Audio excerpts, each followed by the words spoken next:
एक बडवे बाहेर आला, त्याने मानेला पकडलं आणि घेऊन गेला. कुठे घेऊन जातो, कारण विठ्ठल बघितलाच नव्हता. गेला आणि असं नेऊन असं पकडलं, असं ठेवलं परापाया. बघतो तो असा विठ्ठल. मी त्याला म्हटलं 2 मिनिटं द्या मला.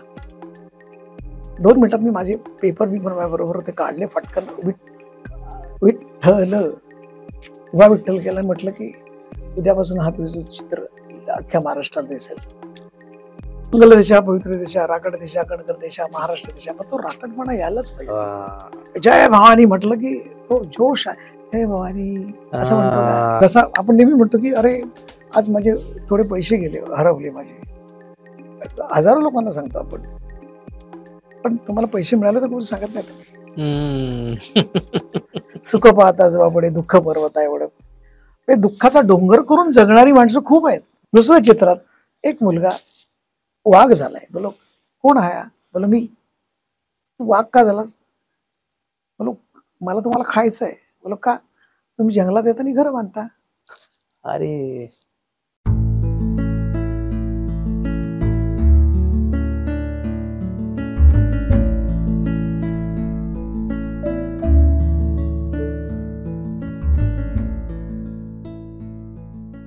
नमस्कार, मी रोहन धालवलकर. इसाब निधी चॅनलच्या माझी माणसं या कार्यक्रमात तुम्हा सर्व रसिक प्रेक्षकांचं अगदी मनापासून स्वागत करतो. आज आपल्याकडे असं व्यक्तिमत्व आलंय ज्यांना 2025चं पद्मश्री अवॉर्ड मिळालेला आहे, आणि ते पण कॅलिग्राफीमध्ये. हो, तर आज आपल्या भेटीला आलेत अच्युत पालव सर. नमस्कार सर. नमस्कार सर. इसाब निधीच्या माझी माणसामध्ये तुमचं मनापासून स्वागत करतो सर. खूप मलाही छान वाटलं. इसाब निधीचं खूप नाव ऐकून होतो, आणि आज खरंच तुमच्याशी गप्पा मारायला मिळणार आहेत, प्रेक्षकांशी संवाद साधायला मिळणार आहे. त्यामुळे छान आपण गप्पा मारू आणि कॅलिग्राफी बद्दल माहिती करून देऊ लोकांना. सर, मला वाटते तुम्ही इथे आलात आणि त्या कार्यक्रमाची सुरुवात कॅलिग्राफीने नाही झाली तर मजाच नाही. तर मला असं आतून वाटते की आज आमच्या स्टुडिओ 28 आणि इसाब निधीचं उद्घाटन आम्ही करतो आहोत. तर तुम्ही एक तुमच्या सुंदर अशा हस्ताक्षरात म्हणजे सुलेखनामध्ये आमचं नाव लिहावं, जेणेकरून आमचा शुभारंभ श्री गणेशा सुपब होईल. नक्की नक्की, मला आवडेल ते करायला. चला तर मग आपण करूया सर.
खूप सुंदर सर. म्हणजे आज आम्हाला असं खऱ्या अर्थाने वाटतं की तुमचं खाली नाव आहे, साईन आहे, आणि वर इसाब निधी ज्या पद्धतीने तुम्ही तो आम्हाला फॉन्ट दिलाय तो आयुष्यभर असाच राहील. आणि तुम्हाला ज्या पद्धतीने आज पद्मश्री सारखा अवॉर्ड मिळालाय, तर इसाब निधीला देखील भविष्यामध्ये काही ना काहीतरी अशाच पद्धतीचं भारत सरकारचं मिळावं अशी इच्छा व्यक्त करतो. तुम्हाला शुभेच्छा. हा, तर सुरुवातीलाच तुमचं आता तुम्हाला अवॉर्ड डिक्लेअर झालेला आहे, आणि थोड्या दिवसात तुमचा पद्मश्रीने पुरस्काराने सन्मान होईल. त्याआधी इसाब निधी आणि स्टुडिओ 28 नावाचा हा आमचा स्टुडिओ तुमच्या हाताने आज त्याचं उद्घाटन होत आहे. माझं नशीब आहे ते. तर मी तुमचं सर पहिल्यांदा शाह आणि श्रीफळ देऊन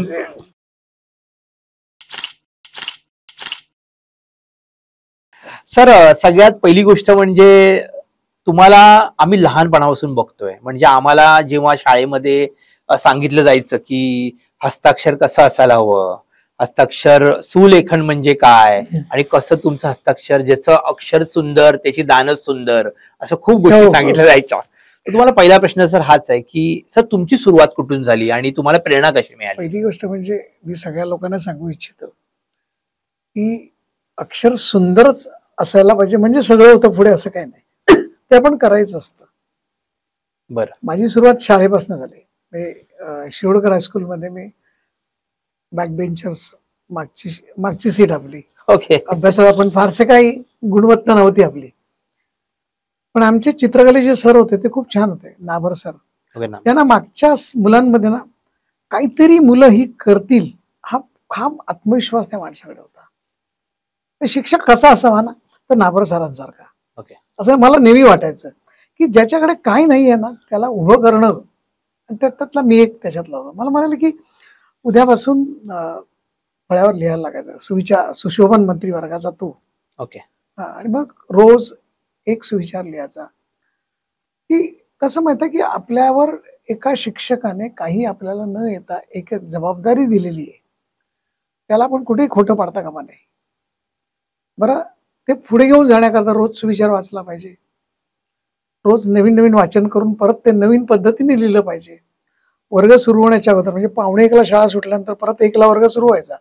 15 मिनिटात ती मुलं जातात, त्या वर्गात फळा क्लीन करून घ्यायचा, सुविचार लिहायचा आणि परत नवीन शिक्षकाला वर्ग रेडी करून ठेवायचा. आल्यावर मुलांनी बघितल्यानंतर सुविचार, अय मस्त आज. ही जी भावना होती ना, ही भावना तुला कुठेतरी उत्तेजन देणारी होती. आणि मला वाटतं शाळेची खूप छान प्रथा होती ती. हे मी 3 वर्ष केलं जवळपास.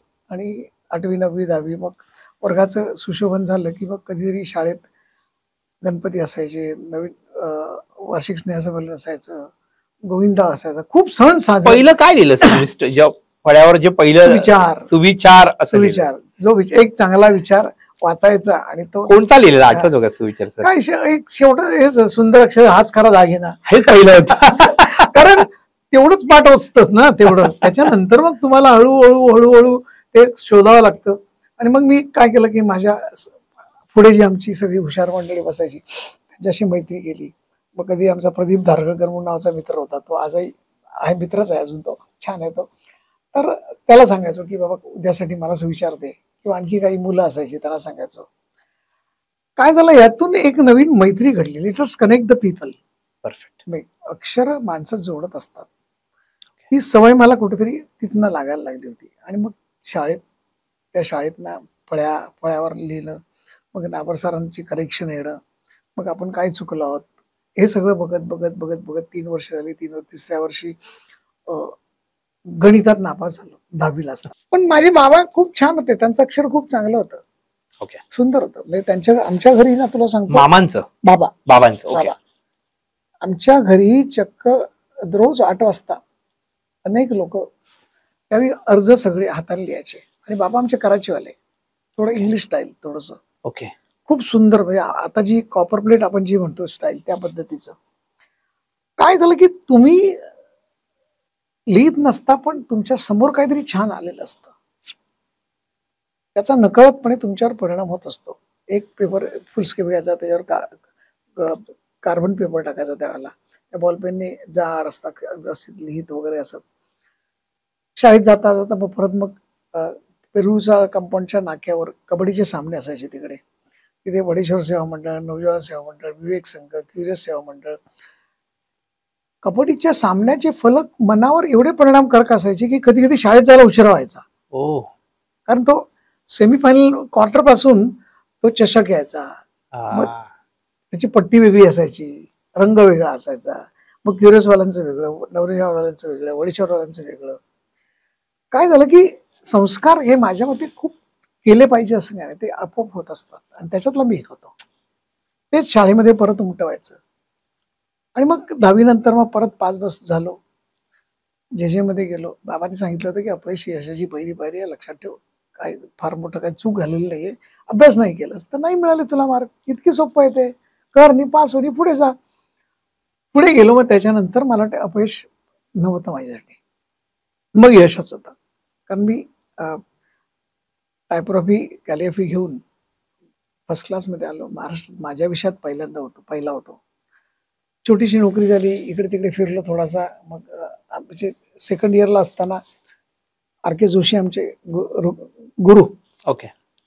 ते त्या काळचे खूप मोठे टायपोग्राफर, कॅलिग्राफर, लेखक, कवी ओके. आणि एक्सपेरिमेंटल माणूस. जगात असा माणूस फार मिळणं फार कठीण आहे. ओके. त्यांचं लेक्चर, त्यांचं डेमॉन्स्ट्रेशन बघितल्यानंतर लक्षात आलं की त्या माणसाने खूप हिमालय गाठलेला आहे. आपण हिमालयाच्या पायरी चढायला आणि पायथ्याशी आलेलो आहोत. आता चढलं पाहिजे कारण टोक दिसतंय. आणि मग ते सगळं करत करत करत करत मग त्यांनी एक स्कॉलरशिप डिक्लेअर केली होती. टायपोग्राफी, कॅलिग्राफी, फोटोग्राफी वगैरे, ग्राफिक डिझाईन वगैरे. मी त्याच्यात मी सहभाग घेतला, माझं सिनॉप्सिस मांडले आणि मग एक संधी होती आयुष्यात एक काहीतरी करून दाखवायची. ओके. जे तुमचं अपयश असतं ना, ते तुमच्या अशा पद्धतीने मागे लागलेलं असतं. ते अपयश नसतंच कधी ते. ओके. आणि त्या संधीचा फायदा घेऊन मी माझे सिनॉप्सिस तयार केले.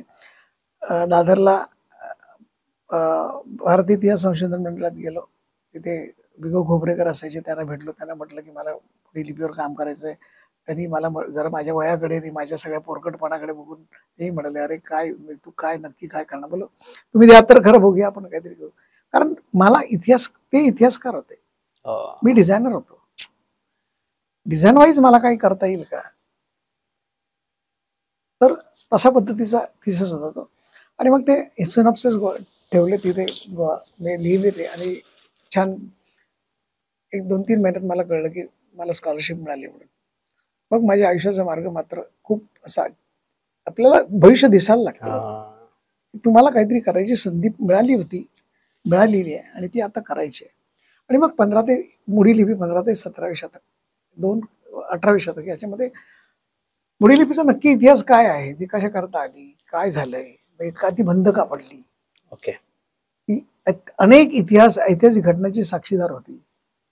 एवढं असूनही एखाद्या मोडी लिपीला राजाश्रय असताना ती नवीन 18व्या शतकात बंद पडावी. आणि हे सगळं तुम्हाला महाराष्ट्रात भारतीय इतिहास संशोधन पुणे, धुळ्याला जाऊन किंवा आणखी काही गावागावी जाऊन कागदपत्र गोळा करून ते सगळं मिळवायचं असतं. आणि त्याला गाईड होताना ते माझ्यासाठी खूप, मी म्हणजे काय म्हणतात की भाग्यवान म्हणतो ना, मगाशी म्हटल्याप्रमाणे की काहीतरी तुला नवीन करण्यासाठी असा देव काहीतरी माणसं शोधत देत असतो. म्हणजे रघुवीर जोशींनीच मला सांगितलं की ग खरे इतिहासाचार्य, म्हणजे मुडीतला शेवटचा शब्द, ते माझे गाईड होते. भाषातज्ञ अशोक केळकर ते माझे गाईड होते. इतिहासकार दग गोडसे हे माझे गाईड होते आणि स्वतः रघुवीर जोशी. त्यामुळे काय झालं, एका बाजूने इतिहास होता, एका बाजूने भाषा होती, एका बाजूने संस्कृती होती आणि एका बाजूने डिझायनर होता. हो. तुम्हाला सगळ्या बाजूने हे सगळं मिळत गेल्यानंतर तुम्हाला यश मंडळाचा मार्ग दिसायला लागतो तो. तर पण असं वाटतं का तुम्हाला की लिपी ही खूप महत्वाची असते? कारण की हिंदी आणि मराठी लिपी समसमान असल्यामुळे मराठीचा हळूहळू बोलण्या चालण्यामध्ये, लिहिण्यामध्ये कमी कमी ती गोष्ट होत गेली आणि त्यामुळे मग सगळ्याच बाबतीमध्ये थोडंसं ते मागे पडले असं वाटतं? नाही, असं काही नाही. असं काही नाही. कसं आहे, शेवटी महाराष्ट्रात मराठी होतं, दिल्लीमध्ये गेलं तर हिंदी जास्त असते, बिहारमध्ये गेलं तर युपी मध्ये तिकडची हिंदी असते. शेवटी कसं की लिपीचा वापर कसा होतोय हा फरक स्वतः. तर त्यामुळे मोडी लिपी ही काय बंद झाली असेल तर ती पर्सनल लिपी होती, ती जलद लिपी होती. आपण शॉर्ट हँड त्या काळात जसं होतं तशा पद्धतीने. मी लिहिलेलं तुला वाचता येत नाही, तू लिहिलेलं मला वाचता येत नाही, पण तरी ती राज्यकारभारात होती. त्याच्यामुळे गैरसमज धचा माचा ध वगैरे असे प्रकार काही घडले. आणि मग हळूहळू काय व्हायला लागलं की हे सगळं वापरायचं की नाही, किंवा सुरुवातीची मोडी लिपी क्लिष्ट होती, नंतरचा काही काळी पेपर कमी होता, नंतर पेपर जास्त अवेलेबल झाला, ती मुक्त झाली, फुलली, स्ट्रोक आले, वळणं आली. पण या सगळ्या लिपीवर जसा माणसावर, जसं आपण जसे जर युपी मध्ये गेलो तर आपण हिंदी बोलायला लागतो, तिकडचा माणूस आला तर तो मराठी बोलायला लागतो, किंवा आपण परदेशात गेलो तर आपलं इंग्लिश बोलायला लागतो. हे सगळं ह्या तसं मोडी लिपीवर कधी गुजराती सारखी दिसते, कधी कन्नड सारखी दिसते, कधी बंगाली सारखी दिसते, कधी, हे सगळं ते विविध रूप सगळी होती. आणि माझ्यासाठी ती बेजवानी होती. म्हणजे आपण एकाच पणशीकरांचं एक नाट्य तो मी नवेच बघायचं आणि सगळी अनेक रूप बघायचो तशी. तसं एका लिपीची असंख्य रूपं बघायला मिळाली. हम्म. आणि मग हे सगळं रूप घेऊन आपण त्याच्यातलं डिझाईन शोधायचं.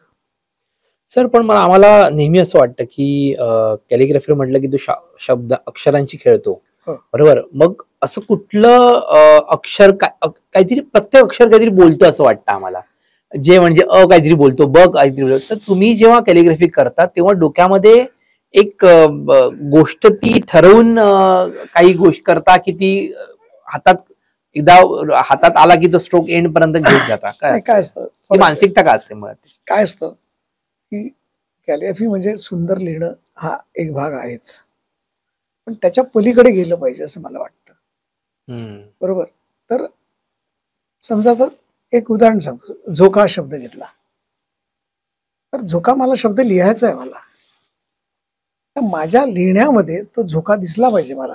तो मला आला पाहिजे, दिसला पाहिजे, पण तो इतरांनाही दिसला पाहिजे. तो हा एक भाग त्याच्यातला, त्याला एक्सप्रेसिव्ह कॅलिग्राफी असं म्हणतात त्याला. त्याच्यामध्ये दुसरा भाग, त्यामुळे काय झालं की एक जेव्हा मी असा लाईन टाकली, असा आज झोका असा आणला असा, तर हे सगळं बघितल्यानंतर एक म्हातारी बाई मला पुण्यामध्ये आम्ही डेमॉन्स्ट्रेशन करतो. ती बाई मला म्हटली, अहो पालव झोक्यावर बसल्यासारखं वाटतंय हो मला. म्हणजे माझे शब्द तुझ्यावरून पोहोचले.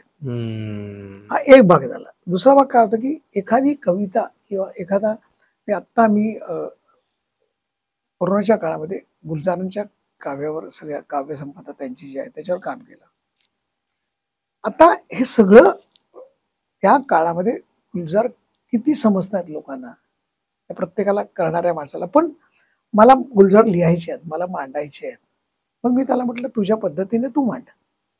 मग आपण ते गुलजारांना दाखवू आणि मग त्याच्यावर काय रिॲक्शन त्याची असेल, आपलं काय चुकलं असेल तर गुलजार आपल्याला सांगतील. असे 17 जण होते. आम्ही जवळजवळ 6 महिने काम केलं. हो. आणि मी प्रत्येकाला सांगितलं की तुम्ही कोणीही गुलजार होण्याचाही प्रयत्न करू नका आणि कोणी अच्युत पल्लव होण्याचाही प्रयत्न करू नका. जे तुम्हाला कळलं ते मांडा. कारण शब्द किंवा शब्दाचा अर्थ हा प्रत्येकजण जसा प्रत्येकाला हवा तसा घेत असतो. परफेक्ट. त्याचा उच्चारावरना त्याची भावना काय असते, लेखकाची भावना काहीतरी वेगळी असेल त्याच्या मागे, ती समजणाऱ्याला कळणार नाही. 3 महिन्यानंतर आम्ही हे पुस्तक केलं आणि मग जवळपास काही प्रिंट घेतले आणि मी गुलजारांना सांगितलं की फोन करून की मी पाठवतोय कुरिअर, तुम्ही ऍक्सेप्ट करा आणि जरा बघून मला सांगा. ते बघितल्यानंतर त्यांनी दुसऱ्या दिवशी फोन केला. मला म्हणाले किती जण होते? बोललो 16 जण होते. मला आणखी एक 17वा जण येऊ शकतो त्याच्यात का? बोललो कोण आहे? बोल पुस्तक तुमचं आहे, शब्द तुमचे, आम्ही फक्त आम्हाला एक्सपेरिमेंट करण्यात आता काम केलंय. मला याच्यामधनं त्यांनी काय सांगितलं की एक पूर्ण असा नीले नादा असा शब्द लिहिला गुलजारांनी. 5 मिनिटात कॅलिग्राफी केली ती. 5व्या मिनिटाला त्यांनी माझ्याकडे पाठवला. मला हे जर ऍड करता आलं तर कर, कारण खूप काम छान झालंय. आता ही मिळाली दाद होती. पण हे सगळं करताना मी नेहमी सांगत असतो की तुम्ही सुंदर आरशासमोर उभं राहिल्यानंतर कळतं तुम्हाला की तुम्ही किती सुंदर आहात. तर त्याच्यापेक्षा स्वतःला जर शोधण्याचा प्रयत्न केलात ना तर फार मजा येते त्याच्यात. असं शब्दांना मला इमोशन असतात, कन्सिस्टन्सी असते, डेडिकेशन असतं, कॉन्सन्ट्रेशन असतं. एक नाटक बघितल्यानंतर कळतं की शब्द किती उच्चारावा. एक नृत्य बघताना कळतं की त्याची फॉर्म किती एक्सपांड होऊ शकतो तो. हे तुम्हाला सातत्याने तुम्हाला नाटक बघून, डान्स बघून किंवा आणखी कोणाचं काव्य वाचन बघून हे कळत असतं. शब्दाची व्हॅल्यू तुम्हाला काय आहे, शब्दाचं वजन कुठे आहे. म्हणजे आपला बाप चोर, आपली आई चोर, मुख्य म्हणजे ती दोघं. नटसम्राट आठवला की शब्द असे हिमालयासारखे वर जातात. मग ती भावना त्या शब्दातनं जर मांडली गेली नाही तर मजा येणार नाही. ते हिरवे हिरवे गारगालीचे हरे तृणाच्या मखमालीवरती खेळत होती, हे सगळं छान आहे, मस्त असं ते छानच दिसलं पाहिजे. ते तिथे राकटपणा चालणार नाही. मला शब्दांमध्ये निसर्ग दिसला पाहिजे. मंगल दिशा, पवित्र दिशा, राकट दिशा, कणकर दिशा, महाराष्ट्र दिशा, मग तो राकटपणा यायलाच पाहिजे. जय भवानी म्हटलं की तो जोश आहे, जय भवानी असं म्हणतो. हे जे हे येण्यासाठी तुम्हाला सातत्याने डोळे उघडे ठेवावे लागतात, वाचन करावं लागतं, मला इंटरॅक्ट व्हावं लागतं सतत. आणि जेव्हा इंटरॅक्ट होतं ना तेव्हा तुमच्यातनं ते बाहेर पडत असतं. मला वाटतं प्रत्येक माणसाचं जसं दिसणं आहे, तसं बोलणं आहे, तसं ते काम बाहेर पडत असतं. त्याच्यासाठी मी काही आकाशातला जन्म घेऊन आलेलो नव्हतो. ते प्रत्येकाकडे असतं. मला फक्त एक आहे की इतके वर्ष काम केल्यानंतर मला काढून घेता येतं. म्हणजे तू बरोबर. माझ्यासारखं कर, म्हणजे तू छान करशील, मला नको येते. I don't want to create a followers. हा. मला माझ्या फॉलोअर्स नको. मला मला तू स्वतः असा दिसला पाहिजे तू. आता मी जेव्हा अक्षर भारती एक्झिबिशन केलं, तेव्हा भारतातले जवळपास एक 35 लोकांना मी सांगितलं होतं की तुम्ही तुमची भाषा मांडा, तुमची लिपी मांडा. आज आपण भारत कसं आहे की भारत हा लिपीप्रधान देश आहे. जसा बरोबर. शेतीप्रधान आहे तसं प्रत्येक राज्याची एक लिपी आहे, त्याचं कल्चर आहे, सौंदर्य आहे, रंग आहे. ते मांडा ना. तुम्ही इंग्लिश सारखं दिसलं पाहिजे कशासाठी हट्ट धरताय? आणि ते पुस्तक इतकं छान झालंय ते, म्हणजे मला नेहमी वाटतं की सगळ्या लोकांनी ते बघावं, घ्यावं विकत, आणि त्याच्यातनं आपल्या भाषेचा अभिमान काय असतो तो मला त्याच कळेल. आणि त्यातून मग आम्ही एक एक्झिबिशन आता जहांगीरमध्ये गेल्या 15-20 दिवसापूर्वी झालं. 6 मुली आणि आम्ही 2 जण, अशा 8 जणांनी केलं. त्याच्यापैकी मी सोडून बाकी कोणी आर्टिस्ट नव्हते. हो, क्या बात आहे. हा. पण त्याचे काम बघितल्यानंतर तुला गंमत सांगतो की हे का सांगतो तर एक याच्या आधी एक नवनीत प्रकाशनाबरोबर एक पुस्तक केलं होतं, आणि ते पुस्तकात असंच मुलांचं काम होतं, खूप छान काम होतं. आणि त्यावेळेला झाकीर हुसेन मला भेटणार होते. हो. तर मी म्हटलं की त्यावेळेला मी तो तादीन दिंदा तादीन दिंदा असा 3 ताल केला होता, आणि तो त्यांनाही द्यायचा. म्हणजे तुमच्या तबल्याचे बोल मी कागदावर उमटवले होते आणि त्याचं एक छान कॉम्पोजिशन केलं होतं. आता त्या माणसाला कॉम्पोजिशन सांगायची गरज नाहीये. ते बघितलं आणि ते जाम खुश झाले. ते म्हणाले खूप छान आहे. आणि ते पुस्तक बघितल्यावर ते मला म्हणाले की तुझ्या मुलांचं काम हे तुझ्यापेक्षा जास्त चांगलं आहे. हा हा. मला ते खूप आवडलं क्या बात. की आपल्या मुलांच्या तेव्हापासून मला असं वाटत होतं की कुठलाही माणूस काही करू शकतो, याचा माझा पूर्ण विश्वास होता. आणि मग ते सगळं काम लोकांसमोर आणलं. तर मग त्याच्यावर बऱ्याच वेळेला कलाकार असे असतात की स्वतःची कला देऊ इच्छित नाही, पण तुमचं आम्ही नेहमीच बघितलंय की तुम्ही तुमची नवीन पिढी घडवली आहे. हो. तर तुम्हाला ही गोष्ट कधी वाटली की तुम्ही सगळ्यांना शिकवावं, आपली आपली कला लोकांपर्यंत पोचवावी? आणि दुसरा प्रश्न लागून, हस्ताक्षर आणि कॅलिग्राफी या दोघांमधला फरक काय?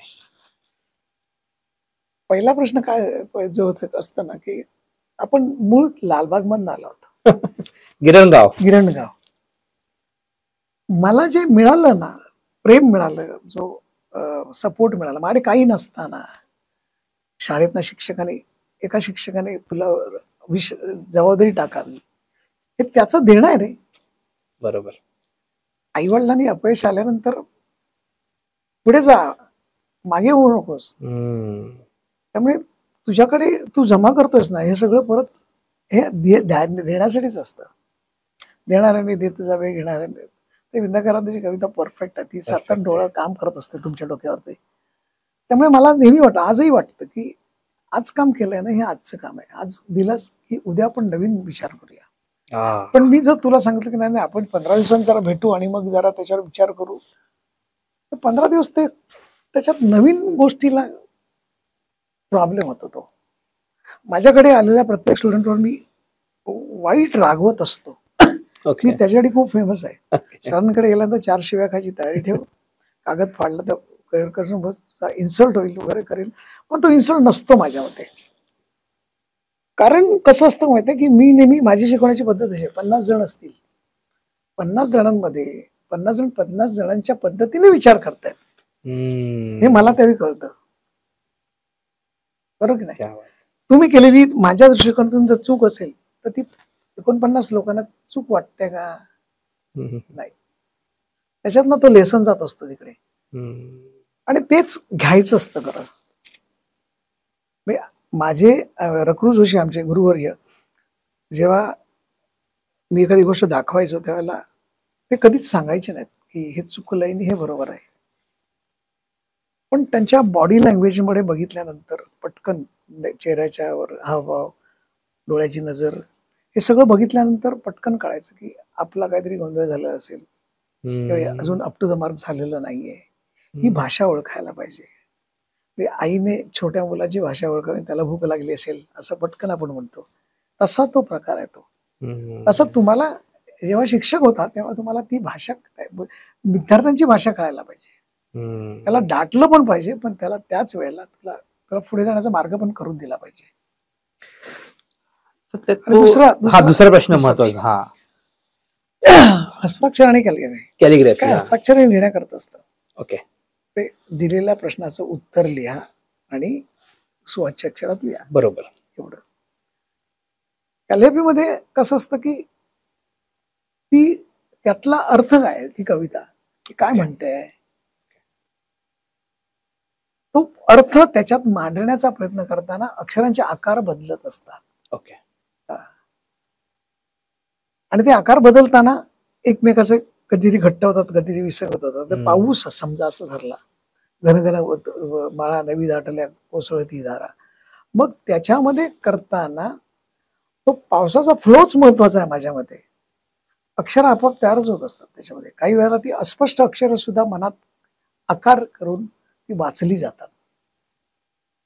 इमोशन्स आहेत सगळी ही. म्हणजे अगदी साधं तुला सांगतो, त्याच्यातलं कमर्शियल उदाहरण तुला सांगतो की जेव्हा ए आर रहमानांनी तो भारतवाला बरोबर ते मा तुझे सलाम हा अल्बम केला होता, तेव्हा माझा मित्र होता सुनील वाडिक, त्यांनी मला सांगितलं की याचा लोगो करायचा आहे, तर हे गाणं असं असं आहे. गाणं ऐकल्यानंतर मा तुझे सलाम, ते असं नव्हतं ना, मा तुझे सलाम. तो फोर्स, ती ग्रॅव्हिटी सगळी जी तयार झालेली होती, मा तुझं आधार, ते सगळं कागदावर जसेच्या तसं आलं पाहिजे तर त्याला आवडेल. कळलं का? आणि तेच मांडायचं असतं. म्हणून तुम्हाला मी म्हटलं मग अशी तुला समजून काय घ्यायचं असतं, तर जे लेखकाने मांडलंय ते समजून घ्या, जे सिंगरने मांडलंय ते समजून घ्या. म्हणजे आता ज्यावेळेला मी कॅलिग्राफी आणि संगीत एकत्र आणलं, तसं तादिंदिंदा केलं, त्यावेळेला मला सपोर्ट मिळाला. मी पटकन मग नंतर मग आरती अंकलीकर म्हणा, आनंद भाटे म्हणा, जयतीर्थ मेवुंडी म्हणा, राहुल देशपांडे, स्वप्नील बांदोडकर किंवा आरती धानीकर नृत्य, तन्वी पालर, किंवा आता मी महेश काळेबरोबर अमेरिकेत काही शो केले.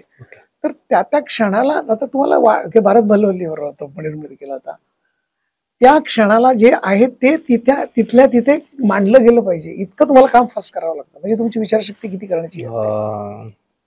आता गाणं संपल्यानंतर मी आता चित्र काढीन असं नाही ना चालत. लोक असं बघत असतात, कानाने ऐकत असतात, डोळ्याने बघत असतात, अरे विठ्ठल दिसला, अरे टाळ दिसला, अरे झेंडा आला. लोक आनंद घेऊन जातात घरी. आणि ह्या भावना एवढ्या पॉवरफुल असतात, तुला सांगतो. चित्रांचा वापर मी हल्ली ऍज अ थेरपी म्हणून करतो. ओके. अक्षरांचा वापर, माझी चित्र ही सर्वसामान्य माणसाला आवडावीत असं माझं मत आहे. ग्रेट. आणि त्याचा आनंद म्हणजे मी केलेला विठ्ठल. म्हणजे एकदा लातूरला गेलो होतो कामाकरता, विलासराव देशमुख मुख्यमंत्री होते, अमित देशमुखांनी मला सांगितलं की जरा काम आहे, जरा या तुम्ही. काम दुपारीच माझं संपलं. मग म्हणाले काय करणार, बोललो काय मला माहित नाही, बोललो इकडचं.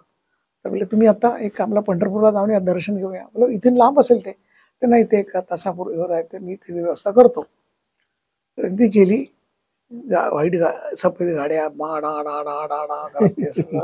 तुला माहित आहे ते सगळं सांगायला.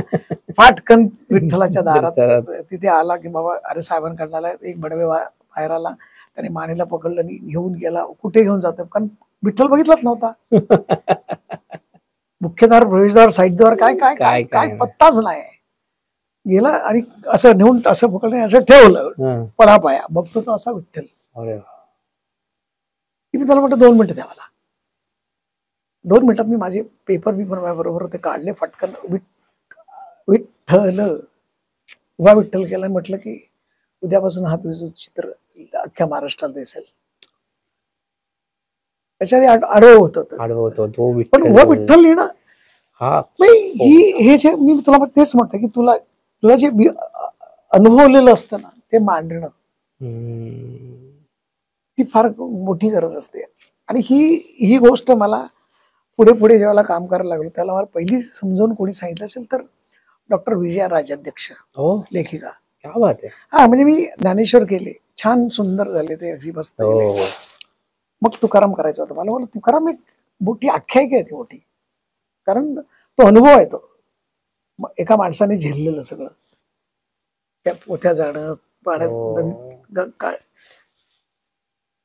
बाईने म्हटलं की मला तुकाराम करायचंय, पण मग कर ना, मला माहित नाही बोललो. मग ये उद्या घरी ये. बघ साहित्य सहवासामध्ये गेलो, 3.5 तासाची बाईने एक गोष्ट सांगितली. तोपर्यंत तुकाराम डिस्क्लोज केला नव्हता. कशी वाटली गोष्ट? छान आहे. काय कळती गोष्ट? बोलो हो, एका माणसाच्या आयुष्यात काय काय घडलेलं आहे हाच तुकाराम आहे. आणि मग तो माझ्या विचार करण्याची पद्धत जी आहे ना ती सगळी बदलून गेली. की आपण लिहायचं नाहीये, शब्दाच्या मागे ज्यांनी शब्द लिहिले आहेत त्याच्या मागे मोठी भावना आहे. मी अवगुणी अन्यायी किती म्हणून सांगू काही असं स्वतःभोवती फिरणारा तुकाराम शेवटी शून्यात विलीन झालाय. अनुरण या थोकडा तुका आकाशाय वडा. आता हे सगळं या डायरीमध्ये मांडताना त्याचे साहित्याचे, सुलेखनाचे, चित्रकलेचे, अक्षरांचे सगळे प्रकार त्याच्यात आलेले होते. तर हे कधी होतं तुला की जेव्हा तू अनुभवतोस तेव्हा होतं ते. पुढे मग यशवंत पाटकांकडे गेलो, त्यांनी अंगणात मनमाडला गेलो आणि अंगणात बसून आम्ही रामदास डिस्कस केला. अरे सगळं संत आणि बरं या संतांमध्ये मला एक छान दिसलं मला की ज्ञानेश्वरांनी विश्वव्यापी विचार केलेला होता. त्यामुळे प्रसादान लिहिताना सर्क्युलर लिहिलं मी ते असं, आता विश्वात्मक येणे येणे वाग्यज्ञ दिवसावे तो शोनी मज दावे, असं जोडून परत गेला की शून्य. अरे क्या बात आहे, क्या बात आहे. तुकाराम करताना मी अवगुणी यांनी तसं म्हटलं तसंच देवावरी जसा आपण नेहमी म्हणतो की अरे आज माझे थोडे पैसे गेले, हरवले माझे. हजारो लोकांना सांगतो आपण, पण तुम्हाला पैसे मिळाले तर कोणी सांगत नाही तुम्ही. सुख पाहता जवळ पडे दुःख पर्वता एवढं. दुःखाचा डोंगर करून जगणारी माणसं खूप आहेत. त्यांना सुख पेलवता येत नाही, ते त्याचं दुःख करतात. खरे क्या बात आहे. त्यामुळे सुख मला नेहमी वाटतं मी का वाटतोय हे लोकांना, तर माझ्याकडे जर मी आज नाही वाटलं तर माझ्याकडे डोंगर करून ठेवेन मी, त्याच्याखाली चेपला जाईल मी. लोक मला म्हणतील की अरे तुझ्याकडे खूप होतं पण त्याने दिलं नाही. आज माझ्याकडच्या येणारा कुठलाही विद्यार्थी तो मला सांगतो की तुमच्याकडे आल्यानंतर उत्तर मिळतं तुम्हाला, आणि ते उत्तर देणं हे माझं काम आहे. ते चूक वाईट हे मला माहित नाही, पण जी माझी भावना आहे, जी माझी इतक्या वर्षाचा अभ्यास असतो, तो सगळा त्याला एकवटून सांगणं आणि परत त्याला कामाला लावणं. जाताना तो म्हणतो साला उगा झालो असेल का, घरी होतं ते बरं होतं माझं, पण तू एक्सपेरिमेंट करत नाहीस तोपर्यंत या सगळ्या गोष्टी होत नाहीत. त्या जे आपण असं ठावे ते दुसऱ्याचं सांगा, शहाणे करून सोडावे. सर सगळ्यात महत्वाची गोष्ट म्हणजे तुम्हाला मला हा प्रश्न विचारायचा वाटतं की तुमची एवढी सगळी बाराखडी आहे, सगळ्या एवढी सगळी अक्षरं आहेत, तुमचं आवडतं अक्षर कुठलं आहे की तुम्हाला असं वाटतं की हे काढायला मला मजा येते? नाही, मी बेसिकली तो एक माझं नाव म्हणून नाही, अकार उकार मकार त्याच्या ओंकार करताना तो फॉर्म असा निघतो बाहेर, त्यामुळे तो आवडतो. पण मला बेसिकली मला सगळ्या बंगाली लिपी करायला आवडते.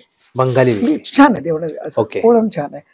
बाकीच्या लिपाही छान आहेत, नाही असं नाहीये, पण कधी कधी काय असतं की अरे याच्यात आपण काम नाही केलं. आता मी तुला गंमत सांगतो की जेव्हा बोमन इराणीला अमिताभ बच्चनला फेलिसिटेट करायचं होतं, तेव्हा त्याने मला सांगितलं की कुणाल विजयकर माझा विद्यार्थी होता, तुम्हाला म्हणाला सर तुम्ही जरा काहीतरी वेगळं करा, कारण एवढ्या मोठ्या माणसाला काय देणार, आधी बुद्धी सगळं ते नाहीच आहे रे, त्याच्या पलीकडे गेलं पाहिजे. शेवटी कॉन्सेप्ट आला बघ. तर मग अमिताभ बच्चन म्हणजे काय, तर एव्हरलास्टिंग लाईट. मग तो शब्द मी 19 भाषात ट्रान्सलेट केला. आणि मग त्याची कॅलिग्राफी केली प्रत्येक शब्दाची, आणि ते शब्द करून मग त्याची एक शॉल केली. Oh my God. त्या माणसाला किंवा त्यावेळी सगळ्या लिप्यांचा अभ्यास झाला तो. आता तुला सगळ्याच गोष्टी यायला पाहिजे असं काही नाही. काय वेळेला बिंग डिझायनर तुम्ही या सगळ्या गोष्टी त्या काळापुरत्या तुम्हाला घ्यायच्या असतात. त्या बरोबर ते आपण सहलीला जातो तसं आज गरम स्वेटर पाहिजे मला, रोज काय घालत नाही ते, तसं आहे ते. तशा भाषा शिकता आल्या पाहिजे त्या तिथल्या तिथे, त्याचा आकार बघितला पाहिजे, त्याच्यावर त्याचा डिझाईन त्याच्यातलं बघितलं पाहिजे.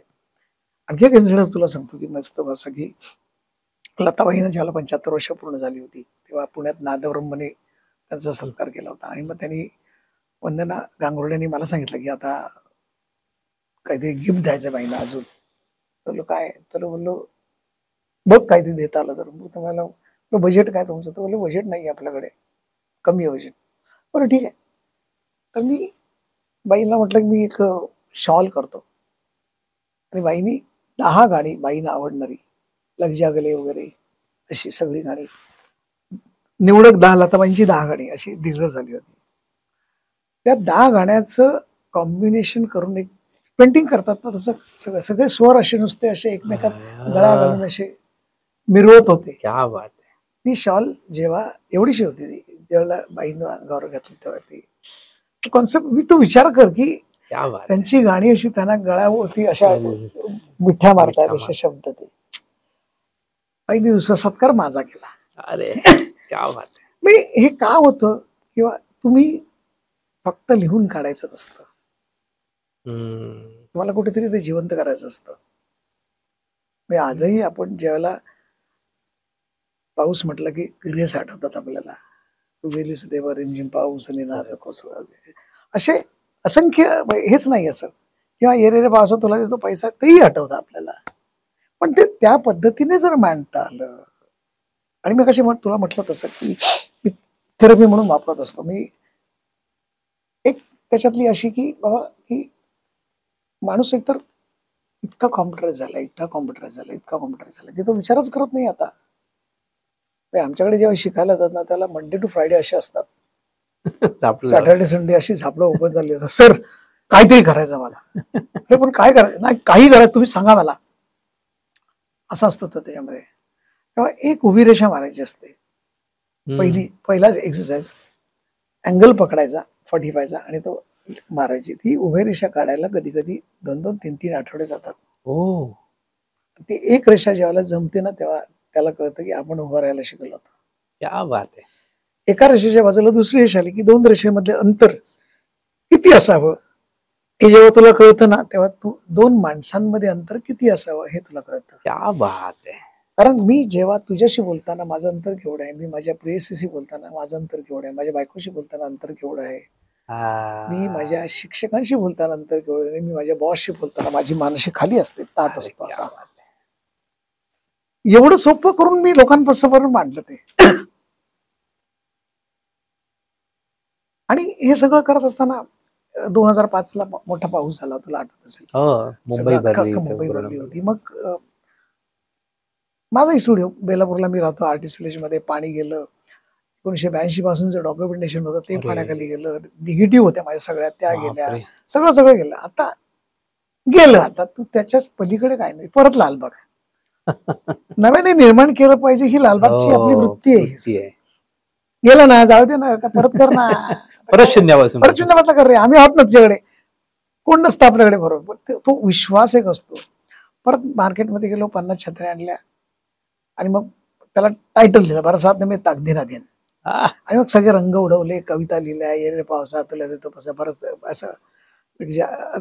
आणि परत ते एक्झिबिशन काळाचौकीला काळ्याच्या कठड्यावर नेऊन ठेवलं, कट्ट्यावर. ते पण म्हणाले अरे साला एवढं तुझं नुकसान झालंय आणि तू असं काय करतोयस. बोललो नाही रे, बोल नुकसान गेलं ते, आता परत नवीन निर्माण नाही केलं तर परत आणखी नुकसान होईल. नाही का. आयुष्यभर डोकं असं धरून राहण्यापेक्षा ते आपल्याला जमणार नाही. ते बरोबर आहे. आणि मग ते लोकांना खूप आवडलं. त्यावेळेला टी शर्ट पण लॉन्च केले आणि त्याच वेळेला बरीच डिमांड आली. मग नागपूर पासून कोल्हापूर पर्यंत एक्झिबिशन केलं सगळं. आणि मग त्याच्यातनं पैसे आले. ते लिमई वाचनालय म्हणून पेनवेल मध्ये, तेव्हा त्यांना पैसे देऊन टाकले सगळे. कारण 48 तास पाण्यात होतं, कोणी पैसे देत नव्हतं. तुमचा आम्ही विद्यार्थी उत्कर्ष मंडळात असताना प्रणाम हस्तलिखितामध्ये खूप वेळा तुम्ही लिहिलं होतं. आणि हल्लीच्या मुलांना माहित पण नसेल प्रणाम हस्तलिखिता प्रकार काय असतो, पण ते विद्यार्थी उत्कर्ष मंडळाची कमाल ही अशी मंडळ होती. अशी मंडळ, ही मंडळ, ह्या मंडळांनी तुमच्यावर इतके संसार केलेले आहे. म्हणजे मी लालबाग मध्ये जगताना म्हणजे आम्हाला चिंचपोकळी सार्वजनिक उत्सव मंडळ स्मरणशक्ती स्पर्धा, त्या स्पर्धेत भाग घेतला पाहिजे. का तर 10 गोष्टी, 10 दाखवलेल्या गोष्टी 8 अभ्यास करायला जागा नव्हती, विद्यार्थी उत्कर्ष मंडळाने दिली. मग तिथे माणसं मिळाली. मग त्या माणसांबरोबर जगता जगता आपल्याला कळायला लागलं की आपल्याला ह्या माणसांपेक्षा बरोबर जायचंय, बोलायचंय, मोठं व्हायचंय. खूप प्रभाकर तुळशी म्हणा, बाळप्रकाश ठाकूर म्हणा, अविनाश भोसले म्हणा, हे सगळे कुठेतरी तुम्हाला मार्ग दाखवत होते, मार्गदर्शक ठरत होते. आणि हेच आज मिस होत आहे मुलांचं, असं मला वाटतं. सर, आता पुढे जाऊन एक गोष्ट म्हणजे आता एआयचा जमाना आहे, ज्यामध्ये आर्टिफिशियल इंटेलिजंट आहे. आता तर ChatGPT जर डीप सीकर येते आणि ह्या सगळ्यांमध्ये आपण एक वाक्य टाकले की 100 वाक्य लिहून येतात. हळूहळू आपलं सगळ्या गोष्टी डिजिटल होत आहेत. आणि पण ही गोष्ट जी हाताने काढायची आहे, ज्यामध्ये भावना आहेत, ज्याच्यामध्ये मन आहे, ज्याच्यामध्ये संपूर्ण आयुष्य आहे, शब्दांच्या पलीकडे एक वेगळं आयुष्य, प्रत्येक शब्दाला एक अर्थ आहे, तर तो कुठे येणाऱ्या काळात तुम्हाला दिसतोय? तो हरवेल का, असं याची भीती वाटते का? आणि येणाऱ्या काळात एआयच्या ह्याच्यात आपण आर्टिफिशियली सगळं करत राहू, पण नैसर्गिक गोष्ट कशी राहील असं तुम्हाला वाटतं? काय आहे की टेक्नॉलॉजी आहे, यायला पाहिजे, ती येणार, अजून डेव्हलप होणार, सगळं होणार.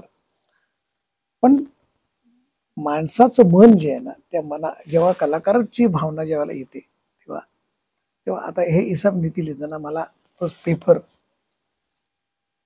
त्याची स्पेस, त्याच्यातली गोलावा सगळा, तो सगळं मला त्या स्पेसने दिलेलं पटकन आहे ते सगळं. तुला हिसाब नीती मिळेल परत आणखी एकदा, बरोबर. 100 गोष्टीमधनं एक गोष्ट आहे, पण त्या गोष्टीत भावना आहेत का, इमोशन आहेत का? मी आल्यानंतर ती काळी शाई आणली, ती काळी शाई बघितली, ती किती काळी आहे, तिची इंटेन्सिटी काय आहे.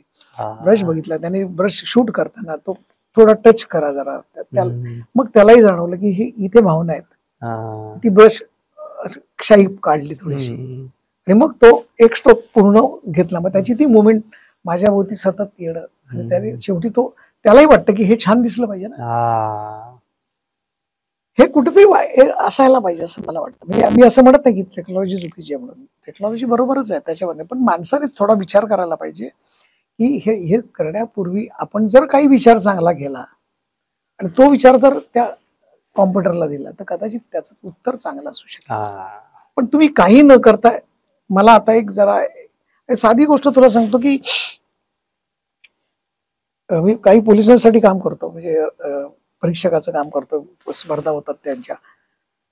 रस्त्यावरचे अपघात टाळण्यासाठी चित्रकलेची स्पर्धा घेतली जाते. आता पालक कधी कधी इतक्या विचित्रपणे वागत असतात, त्याचं मला वाईट वाटतं ते. म्हणजे आपला मुलगा चित्र बघ, मग ताबडतोब इंटरनेटवर जायचं, एक स्कूटरला बसलाय पुढे, त्याच्या मागे 3 माणसं बसलेत, एक असा आहे एक असा आहे, तो पडणार, हे चित्र, आणि खाली मग हे टाळा. पण हे चित्र पण पुढचे 100 जण घेतात ना, रंग बदललेले असतात, फक्त रेंडरिंग बदललेलं असतं. प्रश्न पडतो की एकाच वेळेला याचं जजिंग करायचं कसं? मी त्यांना विचारलं, तुम्ही कशाही स्पर्धा घेताय? त्याच्यापैकी 10 मुलांना रस्त्यावर आणा, त्याचे नियम समजावून सांगा, काय प्रॉब्लेम आहेत ते कळवलं. मला मुलं समजूतदार आहेत. त्याचं इंटेन्शन फक्त करायची म्हणून करण्याला काय अर्थ नाही, ते म्हणजे तुम्हाला 500 पेपर आले, ह्या शाळेत एवढे पटेल नाही, काय होणार आहे? काही होणार नाही त्याच्यामध्ये. त्याच्यात एकच मुलगा असतो, तो जमवतो. मी गंमत तुला सांगतो, मी गोरेगावला एका शाळेमध्ये गेलो, नंदादीप शाळेमध्ये. तावडे नावाच्या बाई होत्या, मला म्हणाले की तू गोरेगावला आलास तर आमच्याकडे येशील का? हो आलं, आता आलोय तर येतोच बोललो. आम्ही एक चित्रकला स्पर्धा भरवली होती आणि त्याच्यात तुला बघ जरा, तुला काय वाटतं ते. विषय काय, तर मुंबई होतं. तर हा एवढा मोठा कागद आहे ना, एवढं सगळं त्याच्यात मुंबईवर 4थीचा मुलगा मुंबई मांडली होती त्याने. त्याच्यात गाड्या, ट्रेन, बस, ट्रक, हातगाडी, सगळं ट्रेलर सगळं. हा रस्ता 2 इंचाचा रस्ता एवढा जाम होता की तू त्या मुंबईत शिरूच शकत नाहीस तू. हे 4थीच्या मुलाला कळलेलं होतं, बरोबर ना. आणि असं उरलेलं जसं हिसाब नीती लिहिलं ना हे, तेवढा एक मोठा हत्ती त्या मुलाने काढला होता, पिवळ्या रंगाचा हत्ती, त्याला पिंक पंख, कान असे, आणि तो हत्ती आकाशात उडत होता. ही त्याची कल्पना. आता त्याने हत्ती का काढला, खाली एवढी गर्दी का दाखवली, मुंबईत नक्की काय बघितलंय? तर मी ते बघितल्याने बोललो, अरे काय यार, मस्त काम केलंस तू, भारी. काहीच नाही, चेहऱ्यावर माशी हल्ली नाही त्याच्या. तुला कळतंय का बोललो, हत्ती खाली पडला तर केवढे नुकसान होईल, किती माणसं मरतील, मी गंमत करायला गेलो गंमत ते. करायला. तरी काही नाही. अरे हे चित्र जहांगीरमध्ये लागलं किंवा हुसेनने काढलं असं लिहिलं असं तर करोडो रुपयाला विकत जाणार. तुला माहितीये का? प्रश्नच नाही. काका तुम्ही फार माझी भंकस करताय, तुम्हाला प्रॉब्लेम कळत नाहीये. हा. असं, काका तुम्ही फार भंकस करताय, प्रॉब्लेम कळत नाही. बोललो काय झालं, काय प्रॉब्लेम आहे? चित्र छान आहे, तू केलंयस, कल्पनाशक्ती तुझी किती मोठी आहे. ती कल्पनाशक्ती आहे ठीक आहे म्हणाला, पण प्रॉब्लेम आहे. तुला कसला प्रॉब्लेम? मुंबईत प्रॉब्लेम आहे. बोललो काय? हत्तीला पार्किंग मिळत नाहीये. तो जागा माय शोधतोय. गॉड. क्या बात आहे. सुपर. हे AI वर नाही येणार, नाही येणार, नाही येणार. नाही येणार रे. दुसऱ्या चित्रात एक मुलगा वाघ झालाय. बोलो कोण आहे? बोलो मी. तू वाघ का झालास? बोलो मला तुम्हाला खायचं आहे. बोलो का? तुम्ही जंगलात येताना घरं बांधता, अरे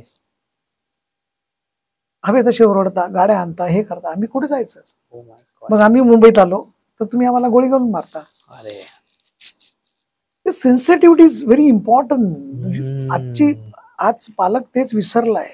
करायचं म्हणून मी करायचं, माझं स्पर्धा आहे मी म्हणून टीका जायचं. करत नाहीये कोणावर, असं परफेक्ट. कोणाचं टीका करत नाही मला, किंवा मी याचा बोध देतोय असंही नाहीये. पण जो मुलगा आणि पालक याच्यातला संवादच तुटलाय. जे एक कम्युनिकेशन असतं ना, ते कम्युनिकेशन होत नाहीये. आणि त्याच्यामुळे काय होतं की स्पर्धा ऐकली की पालक 4 वाजता लाईनला उभा राहतो, पण त्याची कॅपॅसिटी किती आहे, तो गाणार आहे का, त्याचा विचारच नाही आहे. चित्रकला असो, डान्स असो, गायकी असो, काय असेल तिथे, त्याच्यापेक्षा त्याचा आनंद घेण्यासाठी त्याला मातीत खेळवा ना. परफेक्ट. पण काय आता हे आज जर बोललो तर कधी असं वाटेल का हा तत्वज्ञानी झाला, त्याला पद्मश्री मिळाली, आता फार बोलतोय, असं होतं ते. पण त्यामुळे मी हे मित्रत्वाचा सल्ला येतो, त्यामुळे कुठेतरी नेहमी वाटतं की आम्ही कॅलिग्राफी सुद्धा 12 वर्षाच्या खाली मुलांना शिकवत नाही. कारण 12 वर्षापर्यंत मुलगा वाढत असतो, तो स्वतःच्या विचाराने जगत असतो आणि त्याला जे पाहिजे ते कळत असतो. खरंय. त्याच्यानंतर त्याला पेन मिळालं की तो हळूहळू तो स्टेबल व्हायला लागतो. ते स्टेबल झाला गेला की तिथे पकडायचं आणि मग त्याच्याकडनं छान काढून घ्यायचं. Very nice. ह्या सगळ्या टेक्निक असतात, ह्या सगळ्या अनुभवाने येतात. त्या मला काही कोणी हे नाही असं शिकवलं, पण मला असं मुलांमध्ये राहून वाटायला लागलं की होतं. किंवा एक साधी गोष्ट तुला सांगतो की मी नेहमी म्हणतो की आपण रिटायर झाल्यानंतर सगळ्या आता काय झालं आता आयुष्य झालं, रिटायर झालं, पैसे मिळाले, आपण करूया. खरं दुसरी इनिंग खूप छान असते. त्या रिटायरमेंट मध्ये पहिल्या वेळेस काय होतात लोक, एक तर बऱ्याचदा लोक घरच्या माणसांना खूप त्रास द्यायला लागतात. कारण तुम्ही झोपलेले असता, 12 वाजता झोपता, 12:30 वाजता जेवण पाहिजे, किंवा 4 वाजता चहा पाहिजे, 7 वाजता नाश्ता पाहिजे. फार कमी माणसं आहेत की जे स्वतःचा विरंगुळा म्हणून फिरत असतात, वाचत असतात, काहीतरी लिहित असतात. मी नेहमी म्हणतो की त्याच्यामध्ये जर गेला तर कदाचित दुसरीनी खूप सुंदर होऊ शकते. कारण तुमची स्पर्धा नसते कोणाशी. परफेक्ट. तुम्हाला फक्त स्वतःला छान वेळ घालवण्याकरता वाचायचं असतं. चांगलं वाचलं की तुम्ही चांगले बोलायला लागता. चांगले बोलायला लागलात की आजूबाजूला 10 माणसं तुम्ही गोळा करता. ती 10 माणसं तुम्हाला 100 माणसापर्यंत नेऊन पोहोचवतात. तुमच्यातला वक्ता जागृत होतो. मी हे एवढं इतकं होऊ शकतं, ते इतकं सोपं आहे. ते मला आज टेक्नॉलॉजी मला बरीच लोक म्हणाली होती की काय होणार आता, टेक्नॉलॉजी कॅलिग्राफी आली, कॅलिग्राफीचं काय होणार? तर बोला काही होणार नाही. बोला टेक्नॉलॉजी येणार, टेक्नॉलॉजीचा वापर कसा करायचा मी बघेन. आता हे हिसाबने दिलेलं आहे, त्याचा एक छान फोटो काढेन मी आणि व्हॉट्सअपवर टाकला की एकाच वेळेला लाखो लोकांपर्यंत पोहोचणार. प्रश्नच नाही. माझं काही काम तेच आहे. किंवा एखादी कविता लिहिली मी, तर ती कविता माझे शब्द तुझ्यापर्यंत पोहोचवायची माझी ताकद, मग मला टेक्नॉलॉजी हवी आहे ना. बरोबर आहे. क्षणात मी अमेरिकेत पोहोचतो, जगाच्या कुठल्याही कुठं पोहोचतो. मी का पॉप्युलर झालो त्याच्यामध्ये, किंवा माझी जे झालं की मी हे सगळं मांडत गेलो, मांडता मांडता मी लोकांपर्यंत पोहोचत गेलात. खरंय. नागपूरला एक कॅन्सर हॉस्पिटल आहे, national society of India, NCI. तिथे आलेल्या प्रत्येक माणसाला मी बरीचशी माझी पेंटिंग त्या हॉस्पिटलमध्ये लावली आहेत. माझा मित्र विक्र आरडे आणि शैलेश जुगळेकर त्याचे खूप मुख्य. तर ते बोलले, अरे अच्युत चित्रापेक्षा लोक तुझी कॅलिग्राफी खूप छान, लोक आवडते लोकांना. म्हणजे दुःखाच्या वेळेला सुख देण्यापेक्षा, तुला जागा देण्याकरता त्याचा वापर, चित्राचा कॅलिग्राफीचा वापर होतोय. तुझा विठ्ठल बघितलं की लोक असे करतात, तुझा गणपती असा बघितलं की लोक असे करतात. त्या क्षणापुरता तो का होईना, पण त्याला त्या दुःखापासून वंचित करून आत्मविश्वास बरोबरकडे थोडासा वेळ देतो मी. त्यामुळे मी हे सगळं केवळ अक्षर ही फक्त लिहिण्याकरता नसून छान आनंद घेण्याकरता असावी. ती पाडगावकरांच्या ह्याच्यासारखं प्रेम म्हणजे प्रेम म्हणजे प्रेम असतं, तुमचं आमचं सेम असतं, तसं अक्षर सेम आहेत पण आनंद वेगळा आहे प्रत्येकाचा. सर, दोन गोष्टी. एक तर अशी कुठली कॅलिग्राफी तुम्ही बघितली जी तुम्हाला म्हणजे तुम्ही त्याने भारावून गेलात, एखादी बघितली जी गोष्ट, मगाशी तुम्ही हत्तीची गोष्ट सांगितली तशी एखाद्याने केली होती की तुम्हाला सुचली होती, आणि दुसरं अशी एखादी कॅलिग्राफी बघितली ज्या तुम्हाला हसायला आलं खूप, म्हणजे अशी कॅलिग्राफी होऊ शकते. तर हे दोन गोष्टी दोन गोष्टी. एक तर काय होतं की जेव्हा IDC मध्ये मी डेमॉन्स्ट्रेशन देत होतो तेव्हा जर्मनीवरून वर्नर स्नायडर आले होते. ओके. त्यांचं काम करण्याची पद्धत, परफेक्शन, त्यांचं वय, हे सगळं बघितल्यानंतर मी अवाक झालो होतो की परफेक्शन काय असावं. हे इथून सर्कल मारल्यानंतर ते परत न उचलता परत जाऊन तिकडे सोडायचं. त्यांनी सांगितलं की बोचा आता. आणि मग त्यांचं इंडियन स्टाईल म्हणजे वेस्टर्न स्टाईल मध्ये वेगळ्या पद्धतीने काम कर, मग आपल्याला काय कमी पडतंय ते मला तिथे सापडलं. ओके. तुम्ही त्यांच्यासारखं होऊ नका, पण त्यांच्याकडनं काय घ्या, तर तिची डिसिप्लिन आहे, तिची कन्सिस्टन्सी आहे, त्याचे काम करण्याचं ध्येय आहे ते घ्या. आता मी चायनामध्ये गेलो होतो. मी चायनीज लोकांना सांगितलं की तुम्ही देवनागरी लिहा, आणि त्यांनी मला सांगितलं तुम्ही चायनीज लिहा. क्या बात आहे. आणि आम्ही एक असा मोठा पेपर केला होता. काही लिहिलं, कोणाला काही कळत नव्हतं, ना माझं त्यांना कळत होतं की त्यांचं मला कळत होतं. पण मी नंतर हसलो आणि म्हटलं की अरे फॉर्म खूप छान झालाय. त्याच्यातनं जो आनंद शेवटी पाहिजे असतो ना, तो आनंद शेवटी असतो, तो प्रत्येकाला ज्यावेळेला मिळतो तेव्हा तो आनंद घेऊन घरी जाऊन पुढे शोधायला लागतो. तो हे असे खूप सारे असे रशियन लोकांना ज्यावेळेला देवनागरी शिकवली, एका 12 वर्षाच्या मुलीने मला सांगितलं की तुम्हाला काय पाहिजे, भगवद्गीता म्हण. ती म्हणली, अरे 2 मिनिटात भगवद्गीता सुरू केल्यानंतर मला प्रश्न पडला की साला मी काय करतोय, काय हे माझ्या देशात घडत नाही, हे रशियामध्ये घडतंय. असे कितीतरी किस्से किंवा अशा कितीतरी गोष्टी आयुष्यात या अक्षरांनी शिकवलेल्या आहेत त्या. सर, आता पद्मश्री हो. कसं सर हे सगळं जुळून आलं, आणि ज्या टायमाला तुम्हाला अनाऊन्स झालं हे तुम्हाला माहित होतं का, आणि ज्या टायमाला कळलं तेव्हा कशा भावना होत्या तुमच्या? नाही, काय असतं की 1973 साली शिवडकर शाळेच्या फळ्यावर पहिला सुविचार लिहिला. तेव्हापासून आजपर्यंत काम तेच आहे. फक्त मीडिया बदलत गेला, पण संगत मी सोडली नाही, अक्षरं तीच ठेवली. त्याच्यात संगीत आलं, नाट्य आलं, पेंटिंग आलं, बऱ्याच गोष्टी. मग त्याला कॅनव्हास आले, पेपर आले, डिजिटल आलं, सगळं आलं त्याच्यामध्ये.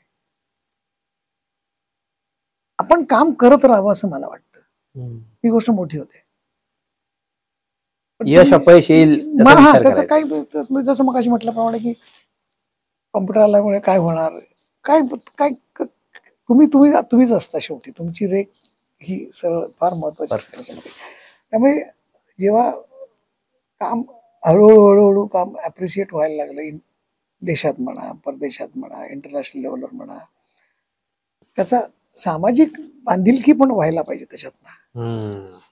म्हणजे मोडी लिपीचा अभ्यास केल्यानंतर मुक्तलिपी नावाची एक स्क्रिप्ट केली. त्या लिपीची वापर महाराष्ट्र शासनाने आपल्या महाराष्ट्र पुस्तकासाठी केलं. बरं वाटलं, ते लोकांपर्यंत तुम्ही पोहोचता. हे सगळे छत्री म्हणा किंवा वर्कशॉप म्हणा, हे सगळे तुम्हाला जोडत असतात लोकांशी. परफेक्ट. या 25 वर्ष पूर्ण झाल्यानंतर अखंड भारतभर बाय रोड मी फिरलो. ते करत असताना काही खूप छान बरे वाईट अनुभव असतात. पण आज 25 वर्षानंतर परत ज्यावेळी बघितलं त्यावेळी सगळीकडे अक्षरा पिकलेली आहे, तशी आले, पीक उगवलेलं आहे. हे तुम्हाला जोड करणं हे सगळं आपोआप होत असतं. परफेक्ट. फक्त तुम्ही ते कसं वापरताय, कसं करायचं. जेव्हा पद्मश्रीचे फॉर्म आले. फॉर्म म्हणजे अशा साईट येते की त्या साईटवर तुम्ही तुमचं अपग्रेडेशन करत राहा. परफेक्ट. आपल्याला मिळू न मिळू आपण आपलं काम केलं पाहिजे. परफेक्ट. त्यामुळे नाही मिळालं तर हे आपल्याला विचारत नाही असं नको आहे. त्यामुळे गेली 3-4 वर्ष मी ते सातत्याने माझ्या ऑफिसमध्ये, माझी बायको म्हणा, माझ्या ऑफिसमधली लोक म्हणा, हे सगळी आनंदाने ते करत असतात. कारण सरांनी यावर्षी एवढं केलंय, सरांनी यावर्षी एवढं केलंय, सरांनी यावर्षी एवढं, यावर्षी सरांना IDCचा IITचा जीवन गौरव मिळालाय, बनारसचा मिळालाय, कोरियामध्ये काम मिळालंय. हे माझ्या बायोडेटामध्ये आहे, पण ते गव्हर्नमेंट पर्यंत जरी नाही गेलं तर मग मी भांडू शकत नाही. बरोबर बरोबर आहे. त्यामुळे मी घरी येऊन कोण देणार नाही, तुम्हाला सांगणं हे महत्वाचं आहे. नित्य नियमाने ती गोष्ट जशी कॅलिफाय करत होतो तशी ती गोष्ट मी नित्य नियमाने करत होतो. अगदी. आणि आजही माझ्याकडे माझ्या बायकोने ती खूप छान करते. ती प्रत्येक गोष्टीचं डॉक्युमेंटेशन तिच्याकडे, जे आज नसतं कोणाकडे. ते खरंय. जानेवारीच्या दरम्यान फोन आला मला. ओके. आणि पहिल्या आठवड्यात तर तुमचं नाव नॉमिनेट झालं तर काही चौकशी होईल तुमची. मला आता नॉमिनेट झालं त्यामुळे आपण काय बरं, हे सगळं नॉमिनेशन तुम्हाला कोणाला सांगायचं नसतं. ओके. कॉन्फिडेन्शियल असतं. त्याच्यानंतर मग चौकशी सुरू झाली, बोलणं सुरू झालं. 25 तारखेला सकाळी फोन आला की तुम्ही कन्फर्म झालात, पण तरी पण सांगायचं नाही. कारण जोपर्यंत तो त्यांचा मान आहे त्यांनी सांगायचं असतं. ओके. मग ते संध्याकाळी 7 पर्यंत वाट बघत बसलो. नाव नाही लिस्टमध्ये, लेट झाली लिस्ट, असं मग थोडं टेन्शन आलं. आणि मग होईल की नाही असं परत एक प्रश्न असतो. पण बरं ठीक आहे, नाही झालं तर ठीक आहे, आपण परत करू. ही भावना आपल्याकडे असते. कारण शेवटी आपण पैशातनं यश निर्माण केलेलं आहे. यश कोणी आपल्याकडे आणून दिलेलं नाहीये. पण एक 8, 8:30च्या दरम्यान एक फोन आला. ते म्हणाले की तुम्हाला मिळाले. मग आणखी 2-3 कन्फर्म केलं. आणि मग तो आनंद माझ्यापेक्षाही जास्त मी ज्यांना शिकवलंय, मी जे लोक माझं काम बघतात, ज्या लोकांशी मी असोसिएट आहे, त्या सगळ्यांचा मोठा आनंद होतो. कारण एक छोटीशी गोष्ट, एक अक्षर सुंदर काढायचंय, ती गोष्ट तुम्हाला पद्मश्रीच्या प्रवासापर्यंत घेऊन जाते. ती हे इतकी वर्ष जे सातत्याने काम करत राहणं आणि त्याच्यात लयबद्धता ठेवणं, त्याचं प्रोग्रेस होत राहणं, ती कधी खाली आणू नये, आली नाही ती. तर सर आम्ही म्हणजे खरं सांगायचं तर आम्हाला खरंच बरं वाटतंय की आम्ही जेवढी माझी माणसाला कार्यक्रमात येतात तेव्हा एक प्रणाम हस्तलिखित बनवलंय.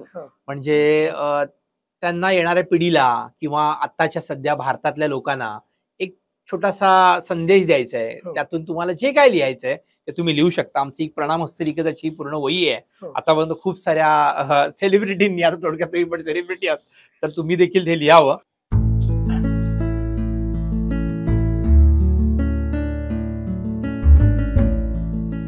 तर सरांनी लिहिलंय की वाचत राहा, लिहित राहा, लिहिलेल्या वाचनाचं मनन करा, यातूनच उद्याचा यशाचा मार्ग सापडेल. अच्युत पालव, पद्मश्री. खूप सुंदर सर. थँक्यू. Super sir. म्हणजे तुमच्याबरोबर मागचे तासभर बोलतोय आणि प्रत्येक शब्दामागे, प्रत्येक अक्षरामागे काय भावना होत्या आणि काय थॉट प्रोसेस आहे, तरुण मुलांनी काय घ्यायला हवं. फक्त सुंदर हस्ताक्षर असून फायदा नसतो, तर तुम्हाला प्रत्येक शब्दांमध्ये, वाक्यांमध्ये एक भाव टाकता आले पाहिजेत. हे सगळं आम्ही शिकलोय आज. आणि मुळात तुमच्यासारखा गिरणगावात राहणारा व्यक्ती जेव्हा पद्मश्री सारख्या एका पुरस्कारापर्यंत पोहोचतो, आणि ते पण कॅलिग्राफी, जो एक वेगळाच विषय आहे. लोक डॉक्टरेट करू शकतात, लोक ऍक्टर होऊ शकतात, समाजसेवक, राजकीय, खूप काय काय, तरी पद्मश्री मिळत नाही. पण फक्त एक अक्षर, म्हणजे खरंच ते विठ्ठलाची कृपा की उभा विठ्ठल, विठ्ठलाची कृपा, चिंतामणीची कृपा, चिंतामणीची कृपा. चित्त एवढा पॉप्युलर झालाय, जगप्रसिद्ध झालेला आहे. खूप. आणि मग तुमच्या जेव्हा आम्ही कुठलीही कॅलिग्राफी बघतो तर आम्हाला पहिले म्हणजे मराठी म्हणतात ना की तो ब्रँड तयार झालाय की अच्युत पालवानी केली आहे का, म्हणजे पहिलं वाक्य तसंच होतं. इतकं ते गोष्ट होते. आणि त्यातून तुमच्यामुळे खूप लोक मोटिवेट झाले. आम्ही तरुण बघतो की वेगळ्या पद्धतीची कॅलिग्राफी करतात. म्हणजे शेवटी पायोनियर म्हणून तुमचं नाव येणाऱ्या काळात महाराष्ट्रात, भारतात डेफिनेट ते कायम राहणार. कारण की आम्ही म्हणून म्हटलं की ती माझी माणसं, आपली माणसं अशी का वाटतात. थँक्स अ लॉट सर, तुम्ही तिथे आल्याबद्दल आणि हिसाब निधीच्या माजी माणसाला वेळ दिल्याबद्दल. आणि असेच तुम्ही आम्हाला प्रेम देत राहा. हो. आणि येणाऱ्या काळामध्ये सर तुम्हाला घेऊन काहीतरी हिसाब नीतीला आणि स्टुडिओ 28 ला करायला आवडेल, नक्की नक्की की नक्की जेणेकरून काहीतरी वेगळं महाराष्ट्र आणि मुंबईसाठी आपण नक्की करू नक्की शकू. नक्की करूया. नक्की देशासाठी आपण काहीतरी करूया. नक्की सर. नक्की. तर हे होते आज आपल्या समोर पद्मश्री अच्युत पालव सर. अत्यंत हुशार आणि खूप खरा माणूस आज आपल्याला पाहायला, ऐकायला आणि बघायला मिळाला. असे व्यक्तिमत्व ह्या पृथ्वीवर खूप कमी जन्माला येतात, ज्यांची कला ही हळूहळू मोठी होत जाते आणि ती कला कुठेतरी जाऊन समोरच्याला मोटिवेट करते, कोणाला आनंद देते, कोणाला प्रेम देते. त्याच्या प्रत्येक अक्षरांमध्ये वेगवेगळ्या प्रकारच्या भावना होत्या. आणि आज ह्या हिसाब निधीच्या कार्यक्रमात माझी माणसामध्ये तुम्हाला पाहायला, ऐकायला आणि बघायला मिळाल्या, त्याबद्दल मी सरांचे खूप आभार मानतो. हिसाब नीती बघत राहा, माझी माणसं बघत राहा आणि स्टुडिओ 28 हा जो आम्ही नवीन स्टुडिओ घेतलाय त्याला नक्की भेट द्या. इथे तुम्हाला रिहर्सल, नंतर पॉडकास्ट आणि रेकॉर्डिंग आम्ही सुरू केलंय. तर येणाऱ्या काळामध्ये तुम्ही असेच आमच्यावर प्रेम कराल, अजून आम्हाला प्रगतीला आमच्या हातभार लावाल आणि समाजासाठी काहीतरी आम्ही देऊ इच्छित आहोत हिसाब नीती, त्यासाठी तुम्ही आम्हाला आमच्या मागे उभे राहाल एवढी इच्छा व्यक्त करतो आणि तुमची रजा घेतो. Good bye. भेटू पुढच्या एपिसोडमध्ये नवीन माणसाबरोबर, नवीन व्यक्तिमत्वाबरोबर. तोपर्यंत धन्यवाद.